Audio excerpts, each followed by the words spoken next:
നമസ്കാരം. പെരുന്നയിൽ കൂട്ടയടി, സുകുമാരൻ നായരെ പുറത്താക്കും.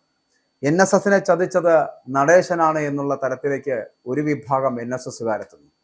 NSS SNDP ഐക്യം തകർത്തത് ആരാണ് എന്നൊരു ചോദ്യം ബാക്കിയാകുന്നു. ചില കാര്യങ്ങൾ അതിനകത്തുണ്ട്, ചില കാരണങ്ങൾ അതിനകത്തുണ്ട്. വീണ്ടുമൊക്കെ കൊട്ടിഘോഷിച്ച NSS SNDP ഐക്യം എന്ന് പറയപ്പെടുന്നത് ഏതാനും ദിവസങ്ങൾക്ക് ശേഷം പൊളിഞ്ഞു വീണപ്പോൾ കാരണം അന്വേഷിക്കുന്ന തിരക്കിലാണ് ചിലപ്പോൾ രാഷ്ട്രീയ വൃത്തങ്ങൾ എന്നറിയാം. പൊതുസമൂഹവും അത്തരത്തിലാണ്. മുമ്പും ഇത്തരം ഐക്യശ്രമങ്ങൾ നടത്തിയിട്ടുണ്ട് എങ്കിലും ഏതാനും മാസങ്ങൾ കഴിഞ്ഞപ്പോൾ തകർന്നതായിരുന്നു ചരിത്രം.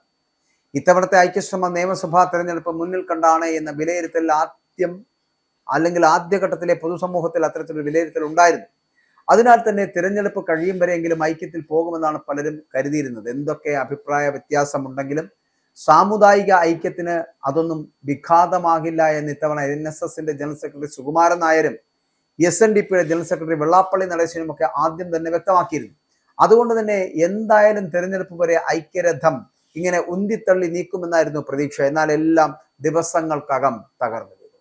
ഇടതുപക്ഷം ഒഴികെയുള്ള രാഷ്ട്രീയ കക്ഷികൾ ഐക്യത്തെ കരുതലോടുകൂടിയാണ് കണ്ടതും വിലയിരുത്തിയതും. പ്രധാനമായിട്ടും ഒരു 5 കാരണങ്ങളാണ് ഐക്യത്തിൽ നിന്ന് പിന്മാറാൻ ഈ NSSനെ പ്രേരിപ്പിച്ചിരിക്കുന്നത് എന്ന് വേണമെങ്കിൽ പറയാം. രാഷ്ട്രീയ കക്ഷികളോട് സമദൂരം പുലർത്തുക എന്നത് NSSന്റെ പ്രഖ്യാപിത നയമാണ്. എന്നാൽ പൊതുവെ ഇടതുപക്ഷത്തോട് ആഭിമുഖ്യം പുലർത്തുന്ന പരസ്യ നിലപാടാണ് SNDP general secretary Vellappally Natesan പുലർത്തുന്നത്. അപ്പോൾ അതേസമയം അദ്ദേഹത്തിന്റെ മകൻ തുഷാർ വെള്ളാപ്പള്ളി BDJS എന്ന പാർട്ടിയുമായിട്ട് NDA മുന്നണിയിലെ ഘടകകക്ഷിയുമാണ്. ഇങ്ങനെ രാഷ്ട്രീയ സമീപനങ്ങളിൽ വ്യത്യസ്ത ധ്രുവങ്ങളിൽ നിൽക്കുന്ന 2 സാമുദായിക സംഘടനകളും ഐക്യത്തിലേക്ക് വരുമ്പോൾ NSSന് അതിന്റെ സമദൂരമെന്ന പ്രഖ്യാപനം പിന്നെ ആർജവത്തോടുകൂടി പറയുവാൻ കഴിയാതെ വരുമെന്ന് പലരും ചൂണ്ടിക്കാട്ടുന്ന ഒരു സാഹചര്യം ഉണ്ടായി.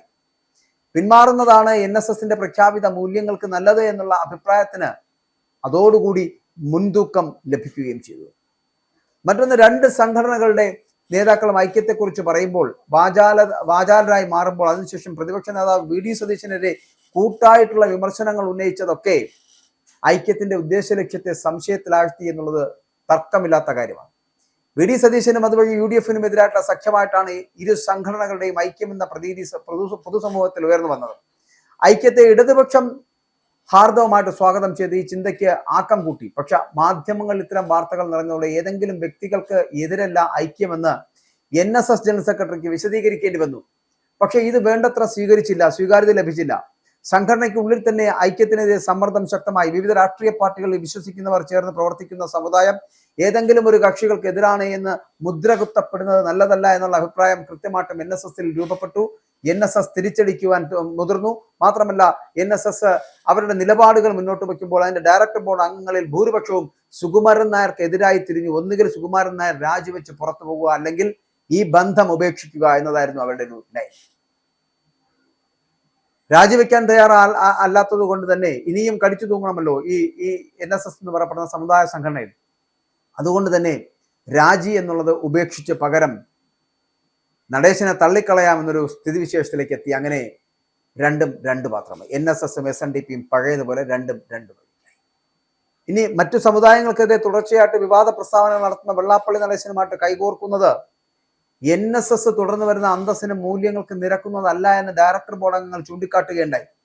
എല്ലാ സമുദായങ്ങളെയും മാനിക്കുകയും അവരോട് മാന്യമായിട്ട് ഇടപെടുകയും ചെയ്യുന്ന പാരമ്പര്യമാണ് NSSനുള്ളത് എന്ന് ചൂണ്ടിക്കാട്ടി മുസ്ലിം സമുദായം അടക്കമുള്ളവരെ തുടർച്ചയായിട്ട് ഇകഴ്ത്തി സംസാരിക്കുന്ന ഒരാളുമായിട്ടുള്ള കൂട്ടുകെട്ട് സംഘടനയുടെ സത്പേരിന് കളങ്കം ചാർത്തുമെന്ന് NSSന്റെ വലിയൊരു വിഭാഗം ചൂണ്ടിക്കാട്ടുകയും ചെയ്തു. അതോടുകൂടി ഇതിൽ നിന്ന് പിന്മാറുകയല്ലാതെ മറ്റൊരു വഴി സുകുമാരൻ നായർക്കില്ലാതായി. NSSും SNDPയുമായുള്ള ഐക്യനീക്കത്തിൽ തുടർ ചർച്ചകൾക്കായിട്ട് തുഷാർ വെള്ളാപ്പള്ളിയെ നിയോഗിച്ച നടപടിയാണ് NSSനെ അലോസരപ്പെടുത്തിയ മറ്റൊരു ഘടകം എന്ന് പറയപ്പെടുന്നത്. അനുജനെപ്പോലെ തുഷാറിനെ പെരുന്നയിലേക്ക് സ്വീകരിക്കുമെന്നൊക്കെ ആദ്യഘട്ടത്തിൽ പ്രസ്താവന വന്നു എങ്കിലും NDA ഘടകകക്ഷിയുടെ നേതാവ് എന്ന നിലയിൽ അറിയപ്പെടുന്ന ആളുമായിട്ട് ഐക്യ ചർച്ച നടത്തിയാൽ അത് സംഘടനയുടെ സമദൂര സിദ്ധാന്തത്തെ ദുർബലപ്പെടുത്തുമെന്നുള്ള ആശങ്ക NSS ഡയറക്ടർ ബോർഡ് അംഗങ്ങൾക്കിടയിൽ ശക്തമായി നിലനിന്നു. ഐക്യത്തിന്റെ ഗുണഭോക്താവായി മാറാൻ NDA നടത്തുന്ന വളഞ്ഞ വഴിയാണ് എന്ന ഇത് ഒരു വലിയ സംശയത്തെ ബലപ്പെടുത്തുന്ന തരത്തിലേക്ക് എത്തപ്പെടുകയും ചെയ്തു. അങ്ങനെയാണ് ഈ ഐക്യം അവിടെ തകർന്ന് തരിപ്പണമായത്. മറ്റൊരു നീക്കം എന്ന് പറഞ്ഞാൽ ഐക്യനീക്കം നടക്കുന്നതിനിടെയാണ് വെള്ളാപ്പള്ളി നടേശന് പത്മഭൂഷൺ പുരസ്കാരം കൂടി ലഭിക്കുന്നത്. അതോടുകൂടി ഐക്യം സാധ്യമാക്കിയാൽ അതിന്റെ തിളക്കവും ക്രെഡിറ്റും വെള്ളാപ്പള്ളി സ്വന്തമാക്കുമെന്നും NSS മങ്ങിപ്പോകുമെന്നും സംഘടനയിൽ തന്നെ വലിയൊരു അഭിപ്രായം വരുന്നു. രാഷ്ട്രീയ ലക്ഷ്യത്തോടെയുള്ള പുരസ്കാര പ്രഖ്യാപനത്തിലുള്ള സംഘടനയുടെ അതൃപ്തിയും നിഴലിച്ചു എന്നുള്ള സംശയവും ഇതിനകത്ത് പലർക്കുമുണ്ട്. കേരള രാഷ്ട്രീയം ആകെ കലങ്ങി മറിയുന്ന സാഹചര്യത്തിൽ അതിൽ പക്ഷം പിടിച്ചു എന്നുള്ള ആക്ഷേപത്തിലേക്കും സംഘടനയെ കൊണ്ടുപോകുന്നത് ഉചിതമാകില്ല എന്ന അഭിപ്രായവും ഇതിനൊപ്പം ശക്തമായിട്ട് വരികയും ചെയ്തു. ഇതിനു മുമ്പുള്ള ഐക്യത്തിന് 13 വയസ്സാകുന്ന ഘട്ടത്തിലാണ് വീണ്ടും ഒരു ഐക്യ നീക്കം സംഭവിച്ചത്. 2013 ഏപ്രിൽ മാസത്തിലായിരുന്നു അന്നത്തെ ഐക്യത്തിന് തുടക്കമിട്ടത്. SNDP ജനറൽ സെക്രട്ടറി വെള്ളാപ്പള്ളി നടേശന് പെരുന്ന NSS ആസ്ഥാനത്തെത്തി NSSന്റെ ജനറൽ സെക്രട്ടറി സുകുമാരൻ നായരെ കണ്ടാണ് അന്നത്തെ ഐക്യത്തിന് ആഹ്വാനം നടത്തിയത്. അത് 2013 ഏപ്രിൽ 13 അന്നത്തെ UDF സർക്കാർ ഭൂരിപക്ഷ സമുദായങ്ങളെ അവഗണിക്കുകയാണ് എന്നും ന്യൂനപക്ഷ സംരക്ഷണത്തിനുള്ള ഭരണമാണ് നടക്കുന്നത് എന്നും ആരോപണം ഉന്നയിക്കുകയും ചെയ്തിരുന്നു.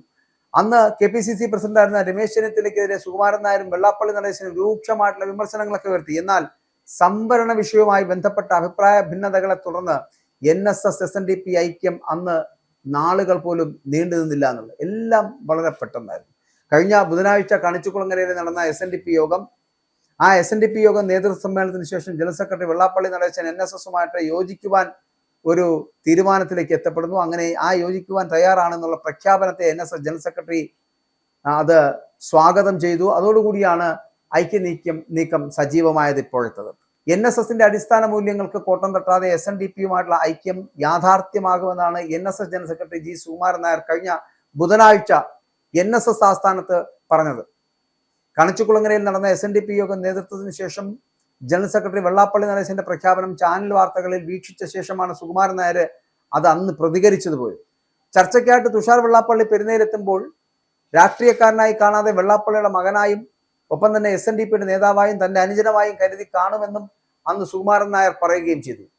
SNDPയുമായിട്ട് ഐക്യമെന്ന് പറയുന്നത് തന്റെ വ്യക്തിപരമായിട്ടുള്ള അഭിപ്രായമാണ് എന്ന് തുഷാർ വെള്ളാപ്പള്ളി വന്നതിന് ശേഷം NSS ഡയറക്ടർ ബോർഡ് യോഗം ചേർന്ന് യോജിപ്പ് സംബന്ധിച്ചിട്ടുള്ള കാര്യങ്ങൾ തീരുമാനമെടുക്കുമെന്നൊക്കെ ആയിരുന്നു അന്ന് സുകുമാരൻ നായർ പറഞ്ഞിരുന്നത്. പക്ഷേ സുകുമാരൻ നായർ പറഞ്ഞതുപോലെ നടപ്പിലാക്കാൻ കഴിഞ്ഞില്ല. എന്നാൽ തുഷാറിന്റെ വരവ് വൈകിപ്പോയി. കഴിഞ്ഞ ദിവസം ചേർന്ന ഡയറക്ടർ ബോർഡ് യോഗത്തിൽ ഐക്യത്തെ അംഗങ്ങൾ എതിർക്കുന്ന ഒരു സാഹചര്യം ഉണ്ടായി. ഐക്യ നീക്കം എന്ന് പറയപ്പെടുന്നത് തിടുക്കത്തിലായിരുന്നുവെങ്കിൽ അത് പൊളിഞ്ഞത് അതിനേക്കാൾ വേഗത്തിലായിരുന്നു എന്നുള്ളതാണ്. അതുകൊണ്ട് തന്നെ സുകുമാരൻ നായർ പൊളിച്ചെടുക്കപ്പെടുകയോ അല്ലെങ്കിൽ NSSനെ ചെയ്യപ്പെടുകയോ എന്ന സമീപനത്തിലേക്ക് ഒരു പ്രബല വിഭാഗം നായന്മാർ കൂടിച്ചേരുകയാണ്. അവർ തന്നെ ഈ NSSൽ നിന്നുകൊണ്ട് സുകുമാരൻ നായർ രാജിവെക്കാൻ തന്നെ തീരുമാനിക്കും. എന്നാൽ രാജിവെക്കാതിരിക്കുവാനും ഒപ്പം തന്നെ അതിൽ കടിച്ചു തൂങ്ങുന്നതിനും വേണ്ടിയിട്ട് SNDPയുമായിട്ടുള്ള ബന്ധം ഉപേക്ഷിച്ച് വീണ്ടും ഹിന്ദുക്കളുടെ അല്ലെങ്കിൽ നായന്മാരുടെ അപ്പോസ്തലനായിട്ട് വീണ്ടും എത്തപ്പെടുകയും ചെയ്തിട്ടുണ്ട് സുകുമാരൻ നായർ.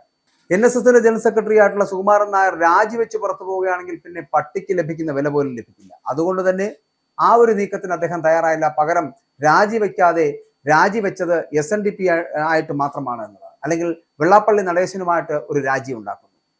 അതിനുശേഷം തിരികെ NSSലേക്ക് മടങ്ങുന്നു. ഇനി NSSന്റെ അപ്പോസ്തലനാവാൻ ശ്രമിക്കുന്നു. പക്ഷേ NSSലെ ഭൂരിപക്ഷം പേർക്കും മനസ്സിലായി സുകുമാരൻ നായർ ആരാണ് എന്ന്. അതുകൊണ്ട് തന്നെ മന്നത്ത് പത്മനാഭന്റെ അടക്കം ചെറുമക്കൾ അടക്കം ഇപ്പോൾ ഈ NSSനെതിരെ ശക്തമായിട്ട് ഇപ്പോൾ നിലകൊള്ളുന്നുണ്ട്. മാത്രമല്ല ഒരു പ്രബല വിഭാഗം NSSൽ സുകുമാരൻ നായർക്കെതിരാണ്. സുകുമാരൻ നായർ അടുത്ത തിരഞ്ഞെടുപ്പിൽ മത്സരിക്കുകയോ വിജയിക്കുകയോ ചെയ്യുന്നതൊക്കെ ഇനിയുള്ള കാലഘട്ടങ്ങളിൽ എണ്ണി പറയാവുന്ന കാര്യങ്ങളാണെന്ന് പറയേണ്ടിയിരിക്കുന്നു. NSSന്റെ ഇപ്പോഴത്തെ നിലപാടിൽ നിന്ന് വ്യത്യസ്തമായിട്ട് നിലപാട് സ്വീകരിക്കുവാൻ ഒരിക്കലും കഴിയാത്ത സാഹചര്യത്തിൽ NSSനോടൊപ്പം ചേർന്ന് പോകാൻ മാത്രമേ സുകുമാരൻ നായർക്ക് കഴിയൂ. അല്ലെങ്കിൽ NSS ഈ സുകുമാരൻ നായരെ ചവിട്ടി പുറത്താക്കും.